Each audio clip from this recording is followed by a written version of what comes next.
Our baby monitor kept picking up strange audio, a woman humming, then whispering, "You're mine now." We thought it was interference. But then the baby started crying every night at the same time.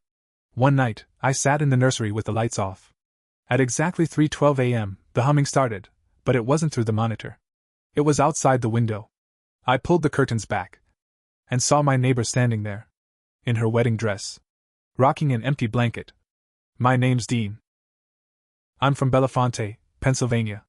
That's Central PA, a quiet, older town with lots of hills, woods, and families that have been there for generations. My wife Haley and I moved there after our daughter, Madison, was born. We wanted to get out of the city, raise her somewhere calm, somewhere safe.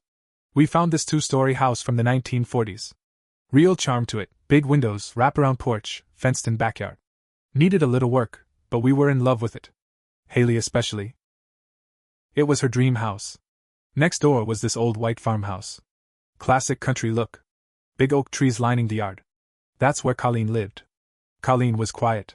Maybe in her late 30s. Wore old-style clothes, always neat. Like something out of a magazine from the 60s. When we first met, she brought over a loaf of banana bread and told us her family had lived on that land for over 100 years. She seemed kind. Just off. Like her smile never matched her eyes. And she stared too long, like she was watching something behind you. But we didn't think much of it. We were busy with Madison. First baby, first everything. 2 weeks after we moved in, things got weird. It started with the baby monitor. One night, around 3 a.m., Haley woke me up. She said, "Dean, listen." She had the monitor up to her ear. There was humming. A woman's voice. Soft, like a lullaby. At first, I thought it was Haley's phone playing something. Then came the whisper. "You're mine now." I shot up and ran into Madison's room. She was sleeping. Room was empty. I checked the closet, under the crib, even behind the curtains. Nothing. I went outside, walked around the house. Every door locked. Every window closed. Haley said it must have been interference. Sometimes baby monitors pick up signals from other monitors, right? But we didn't live in an apartment, or even a dense suburb. Our closest neighbor was Colleen, and she didn't have kids. Next night, same thing. 3:12 a.m. on the dot. Humming. Then, "You're mine now." But this time, Madison started crying hard, like screaming. I ran in, and her face was red. She was terrified. We switched monitors. Bought a brand new digital one with encryption. But the sounds kept coming. Always at 3:12. By the 5th night, I was done. I told Haley, "I'm going to sit in there. Lights off. Let's see if it's the monitor or something else." So I did. I sat in Madison's room. In the rocking chair by the window. Lights off. House dead quiet. I kept my phone on, watching the clock. At exactly 3:12 a.m. I heard it. Not from the monitor. From outside the damn window. The same lullaby humming. Low. Almost like it was right on the glass. I got up slowly. My heart was racing. I walked to the window and pulled back the curtain. And I saw her. Colleen. In a white wedding dress. Barefoot. Pale feet on the grass. Holding a bundle of cloth. Rocking it like a baby. She was humming. I couldn't move. I just stared. She looked up at me through the glass, eyes wide, smiling. Then she mouthed it. "She's mine now." I ran. Grabbed a bat from the hall closet. Ran out back barefoot, just in my boxers. But by the time I got there, she was gone. Just woods and darkness. I didn't sleep that night. Neither did Haley. We called the cops in the morning. They came, took statements, walked over to Colleen's place. She answered the door in a robe, hair wet like she just showered. Smiled sweetly and said she'd been asleep all night. The cops couldn't do anything. No footage, no proof. That was the start of something worse. The next night, we set up security cameras. One at the front door, one facing the backyard, and one inside Madison's room. I even put motion lights around the fence. We thought we were safe. But the next morning, when I checked the cameras, the files for 3 a.m. to 3:30 a.m. were gone. Just black screens. Not corrupted, just missing. Deleted. The worst part? Madison's crib camera showed her sitting up, staring at the window. That day, I started digging into Colleen. Haley didn't want me to, said we should just move, but I couldn't let it go. I needed to know what we were dealing with. Here's what I found. Colleen had been married once. Back in 2010. Husband's name was Wesley. They got married in that same white farmhouse. He died the same night, car crash on Route 150. It was in the paper. Colleen was pregnant at the time. Delivered at home. Stillborn baby. Buried on the property. No friends. No family left. Just her. Alone in that house for 15 years. That blanket she was holding? I found a photo in an old news clipping from a charity article, same floral pattern. It was the blanket her baby was buried in. I felt sick. I told Haley everything. She cried. Said she couldn't take it anymore. We made plans to move. Fast. But then, 2 days before we were set to leave, it happened. At 3:12 a.m., every smoke alarm, every carbon monoxide detector, even our phones, all went off at once. We ran to Madison's room. The window was open. Colleen was halfway through it. 1 foot inside, 1 outside. Holding that same damn blanket. "I'll take good care of her," she whispered. I tackled her. Pulled her down and slammed the window shut. She scratched me. Clawed at my neck. Screamed like a wild animal. I pinned her to the floor. Yelled for Haley to call the cops. She didn't fight me. Not really. She just cried. Kept saying, "I just want her back. I just want my baby." Police took her away. We thought that was it. We were wrong. They took Colleen to the hospital for a psych eval. We thought she'd be locked up, maybe even transferred to a real facility. But 3 days later, we got a visit from a deputy. "I just wanted to inform you," he said, not looking me in the eyes. "Colleen was deemed mentally unfit to stand trial. She's not being charged." I stared at him. "What does that mean?" "She broke into my house. She tried to take our daughter." He cleared his throat. "She's going to be under psychiatric supervision, but she's already been released. Under care, in her own home." "Her own home?" I said, my voice rising. "You let her go back next door?" He said nothing. Just handed me a card with some local victim advocate number on it. That night I didn't sleep. I sat at the kitchen table, staring out the window toward Colleen's house. Lights on. Curtains open. She stood there, right at the glass, holding the blanket. Staring at our house. Rocking. I installed more cameras. I added locks to every window. I even rigged motion alarms inside Madison's room. Haley wanted to stay in a hotel until we moved, but I said no. I wasn't going to be chased out by someone the law wouldn't deal with. I was going to fight back. And then I got an idea. I called a friend of mine from college, Ty. He runs a private security business out in Pittsburgh. I asked if he could help me get some thermal cameras. He drove out the next day with 3. We set one up on the back of the house, one on the side, and one in Madison's room pointing at the window. That night, at exactly 3:12 a.m., I watched the live thermal feed. Movement. Outside Madison's window. I ran up with Ty behind me. We burst into the nursery, and what we saw made my blood run cold. On the monitor, in bright orange thermal outlines, we saw 2 figures. One was Colleen. The other was inside the room. But there was no one there. We swept the room. Nothing. No doors open. No hiding spots. Yet the camera feed showed 2 bodies. One outside, one inside, both holding something small. I checked the thermal camera the next morning. The inside figure disappeared the second we opened the door. But it was real. Something was in that room. Ty left the next day. Said he'd seen enough. Told me I should take my family and go. I should have listened. That night Haley broke down. Said she was done. "I can't live here anymore, Dean. We need to go. Now." I told her just 2 more nights. The movers were already booked. She agreed, but she made me promise to sleep in Madison's room until then. So I did. At 3:12 a.m., the window alarm went off. I jumped up. Looked out the window. Colleen was there again. But this time, she wasn't looking at the house. She was walking toward the woods. Still rocking the blanket. Still humming. I ran downstairs, grabbed the bat, and followed her through the backyard. I didn't even put shoes on. She walked straight into the trees.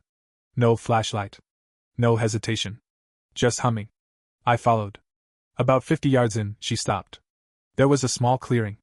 And in the center, a wooden cross. Freshly painted white. Tied to it was a strip of fabric, Madison's pajama sleeve. I lost it. I charged at her screaming. "What the hell is this?"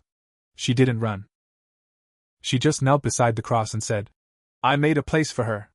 I made room for her in the ground." That's when I tackled her. Pinned her down in the mud. She laughed. Not screamed. Laughed. And then whispered, She comes to me at night. You can't stop her. We moved the next day. Didn't even finish packing. Left furniture, boxes, dishes. Just grabbed Madison and our clothes and drove to Haley's parents in Ohio. A week later, I got a call from the new owners of the house. They found something in the yard. Said I needed to come see it. I didn't want to, but I did. They showed me what the landscaper dug up. Another cross. Smaller. Buried beneath the grass by Madison's window. Wrapped around it was Colleen's wedding veil.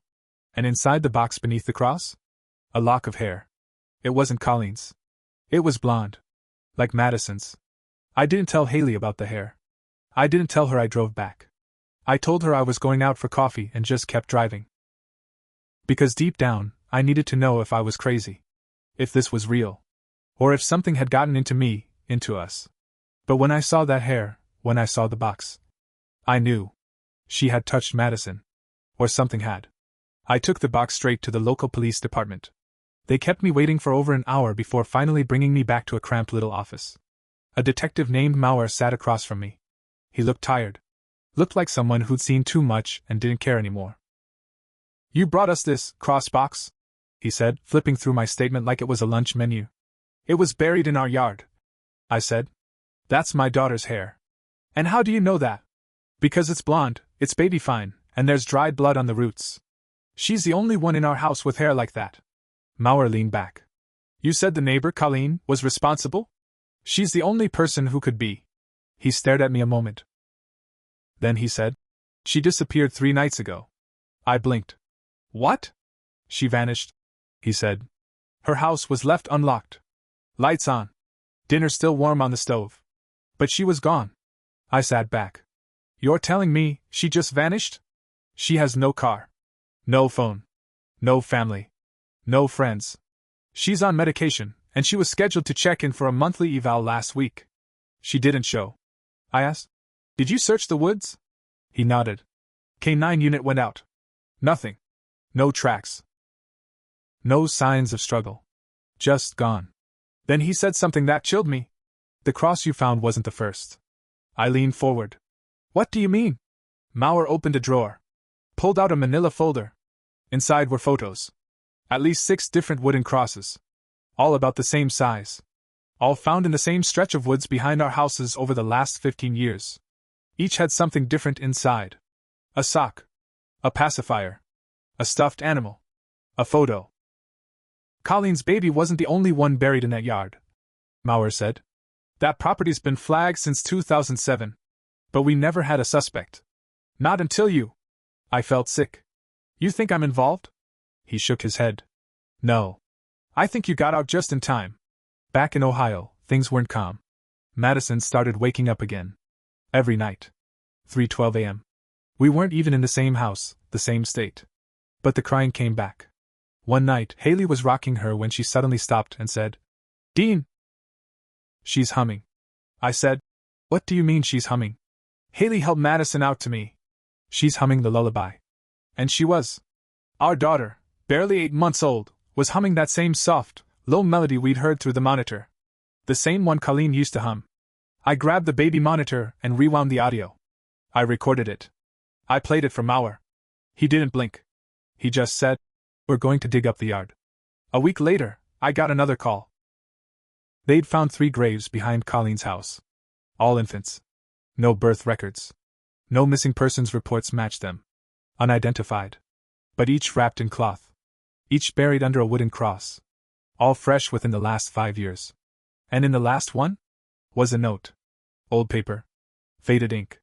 But still readable. It said, 1 more. She promised 1 more. Then I can have mine back.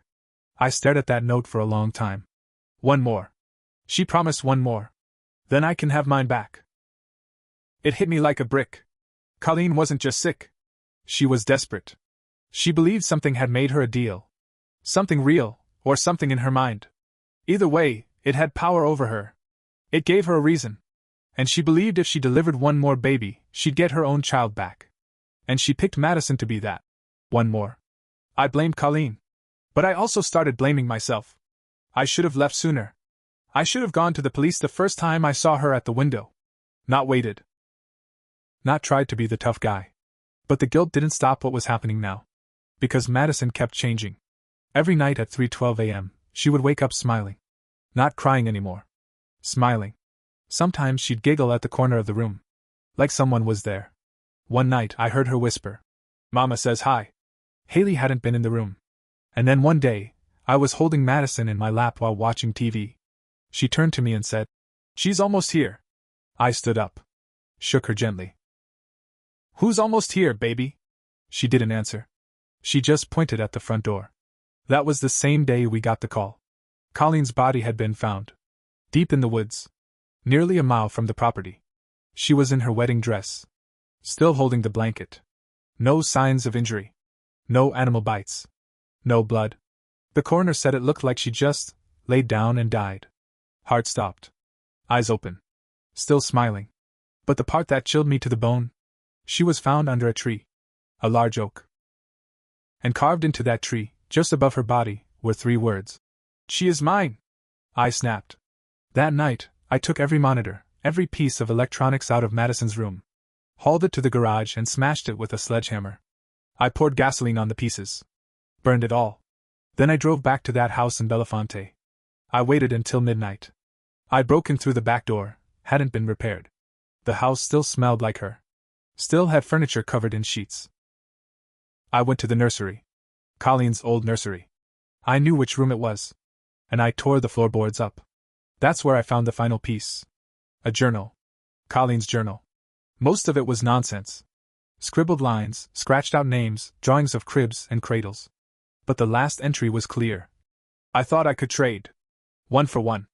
I gave them babies. Stillborn. Living. It didn't matter. They said I needed to give them one more. One from love. One made with real love. That would open the gate. That would bring her back to me. She thought Madison was made with love. That giving Madison would bring back her dead child. I took that journal and I walked into the woods. I found the same clearing. The white cross was still there. I poured gasoline on the ground. Lit it all. I burned the cross, the journal, the tree, all of it. And I heard something. Just before the flames got high. A voice. Behind me. Not Colleen's. A child's. "Why'd you stop her?" I turned, but no one was there. Nothing. Just trees and smoke and heat. Back in Ohio, things slowly calmed down. Madison stopped waking at 3:12. She stopped smiling at empty corners. The humming stopped. But she never spoke again. Not a single word. Doctor says it could be trauma. Could be developmental. But I know the truth. She was almost taken. And I had waited too long. I tried to be strong. I tried to protect my family myself, instead of getting real help when we needed it. I made mistakes. Now I live with them. Every night, I sit outside Madison's room. I don't sleep much. And sometimes, at 3:12 a.m., I swear I still hear humming. But this time, it's coming from inside. Not the room. Not the house. Inside me.